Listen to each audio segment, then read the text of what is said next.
Hello guys, welcome back to my YouTube channel. അപ്പോൾ കഴിഞ്ഞ വർഷത്തെ പോലെ തന്നെ ഈ വർഷവും ഒരുപാട് പേര് നഴ്സിംഗ് ചൂസ് ചെയ്ത് വെച്ചിട്ടുണ്ട്.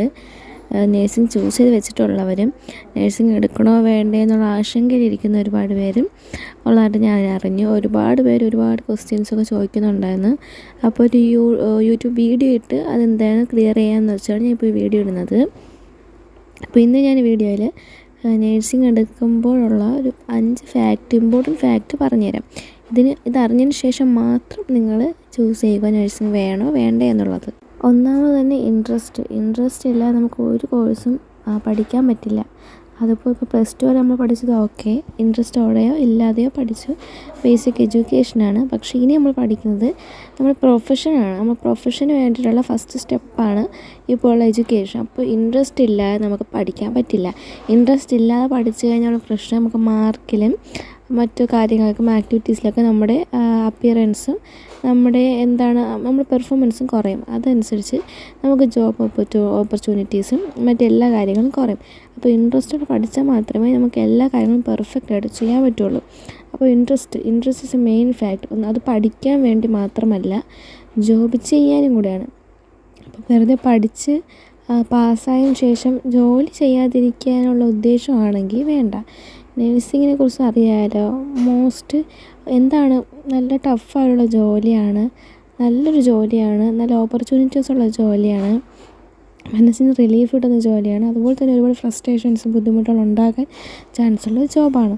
അത് ആ ഒരു ഫീൽഡ് അങ്ങനെ ആയതുകൊണ്ടാണ്. അപ്പോൾ അങ്ങനെ ജോലി ചെയ്യാനും ആ ഒരു എൻവയോൺമെൻറ്റ് ജോലി ചെയ്യാൻ ഇൻട്രസ്റ്റ് ഉള്ളവരും പഠിക്കാനും പഠിച്ച് നല്ല പെർഫോമൻസ് കാണിക്കാൻ ഉള്ള ഇൻട്രസ്റ്റ് ഉള്ളവരും ചൂസ് ചെയ്യുക. അതാണ് first. Interest is a first key point.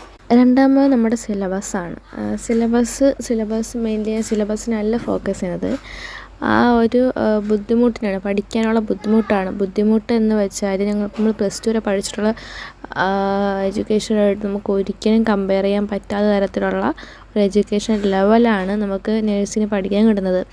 നിങ്ങൾ വിചാരിക്കും നഴ്സിംഗിന് ബയോളജിയും ഹോസ്പിറ്റൽസിനെ കുറിച്ചും രോഗികളുടെ ശുശ്രൂഷകിനെ കുറിച്ചും മാത്രമാണ്. പക്ഷേ അങ്ങനെയല്ല.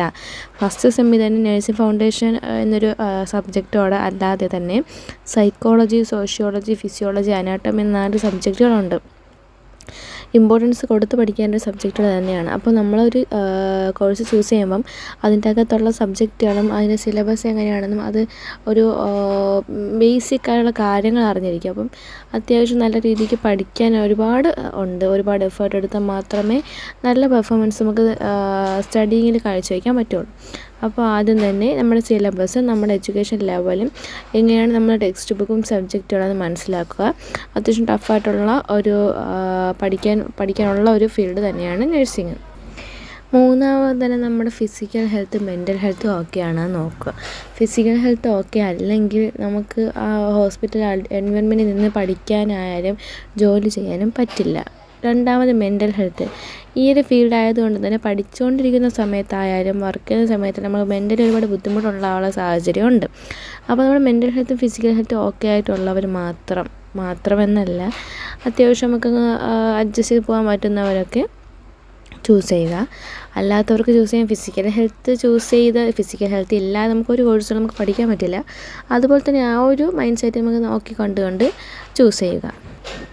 നാലാമത് ജോബ് ഓപ്പർച്യൂണിറ്റീസ് മാത്രം നോക്കിക്കണ്ട് എടുക്കുന്ന ഒരുപാട് പേരുണ്ട്. അതിൽ മാത്രമല്ല കാര്യം. ഇപ്പോൾ എല്ലാവരും വിദേശത്തേക്ക് പോകാമെന്ന് വെച്ച് നഴ്സിംഗ് എടുക്കുന്നവരോട് പറയാനുള്ളത്, വിദേശത്ത് പോകാനായാലും ഒരുപാട് കടമ്പകൾ നമ്മൾ കടക്കണം.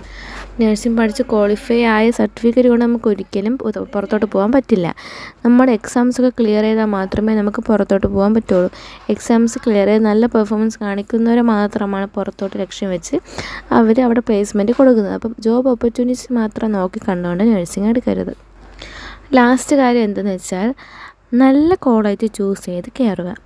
നമ്മുടെ മാർക്കിൻ്റെ ബേസിൽ നമ്മുടെ രാജ്യത്തിന്, അതായത് നമ്മുടെ സ്ഥലത്ത് തന്നെ, നമ്മുടെ ജില്ലയിലോ നമ്മുടെ സംസ്ഥാനത്തോ നമുക്ക് പഠിക്കുന്ന മാർക്കിൻ്റെ ബേസിൽ പഠിക്കുന്നവർ മാർക്ക് ബേസ് ഗവൺമെൻറ്റിൻ്റെ കീഴിൽ നമുക്ക് അഡ്മിഷൻ കിട്ടുന്നവർക്ക് അത്രയ്ക്ക് ബുദ്ധിമുട്ടില്ല. എന്നാൽ അല്ല ഡയറക്റ്റ് അഡ്മിഷൻ എടുക്കുന്നവർ, പുറത്ത് സ്ഥലങ്ങളിലൊക്കെ അഡ്മിഷൻ എടുക്കുന്നവർ കോളേജും അന്തരീക്ഷവും നോക്കിക്കണ്ട് ഹോസ്പിറ്റൽസ് അവൈലബിൾ ആയിട്ടുള്ള കോളേജുകളാണോ, പ്രാക്ടീസ് ചെയ്യാൻ നല്ല എൻവയോൺമെൻ്റ് ഉള്ള കോളേജാണോ എന്ന് നോക്കിക്കണ്ടുകൊണ്ട് എടുക്കുക.